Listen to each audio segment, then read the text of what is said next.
ರಾಜ್ಯ ರಾಜಕಾರಣದಲ್ಲಿ ನವೆಂಬರ್ ಕ್ರಾಂತಿಯ ವಿಚಾರ ಜೋರು ಚರ್ಚೆ ಆಗ್ತಾ ಇರುವ ಸಂದರ್ಭದಲ್ಲಿಯೇ ಅಧಿಕಾರ ಹಸ್ತಾಂತರ ಸಚಿವ ಸಂಪುಟ ಪುನರ್ರಚನೆಯ ಚೆಂಡು ದೆಹಲಿ ಅಂಗಳಕ್ಕೆ ಶಿಫ್ಟ್ ಆಗಿದೆ. ಇದೇ ವಿಚಾರಕ್ಕೆ ಸಂಬಂಧಪಟ್ಟಂತೆ ಸಿಎಂ ಸಿದ್ದರಾಮಯ್ಯನವರು ವರಿಷ್ಠರನ್ನ ಭೇಟಿ ಮಾಡಿ ಮಾತನಾಡಿದ್ದಾರೆ. ಕಾಂಗ್ರೆಸ್ ಹೈಕಮಾಂಡ್ ಭೇಟಿ ಮಾಡಿ ಸಿದ್ದರಾಮಯ್ಯನವರು ಸಚಿವ ಸಂಪುಟ ಪುನರ್ರಚನೆಯ ವಿಚಾರ ಪ್ರಸ್ತಾಪಿಸಿದ್ದಾರೆ. ಎಲ್ಲರೂ ಒಟ್ಟಿಗೆ ಕುಳಿತುಕೊಂಡು ಚರ್ಚೆ ಮಾಡೋಣ ಅಂತ ಹೇಳಿ ಖರ್ಗೆ ಹೇಳಿದಾರಂತೆ.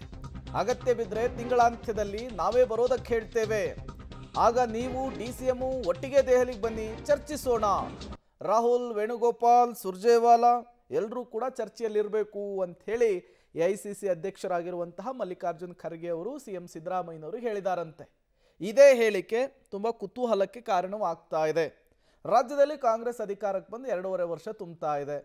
ಡಿಕೆ ಶಿವಕುಮಾರ್, ರಾಹುಲ್ ಗಾಂಧಿ ಅವರನ್ನ ಭೇಟಿಯಾಗುವ ಮೊದಲೇನೆ ಸಿದ್ದರಾಮಯ್ಯನವರು ಭೇಟಿಯಾಗಿ ಸಚಿವ ಸಂಪುಟ ಪುನರ್ರಚನೆಗೆ ಗ್ರೀನ್ ಸಿಗ್ನಲ್ ಪಡೆಯೋದಕ್ಕೆ ಹೋಗಿದ್ರು. ಎಲ್ಲ ಎಐಸಿಸಿ ಅಧ್ಯಕ್ಷರ ಹತ್ರ ಮಾತಾಡಿ ನಾನು ಹೇಳಿದ್ದೀನಿ ಅಂತ ಹೇಳಿದ್ರು.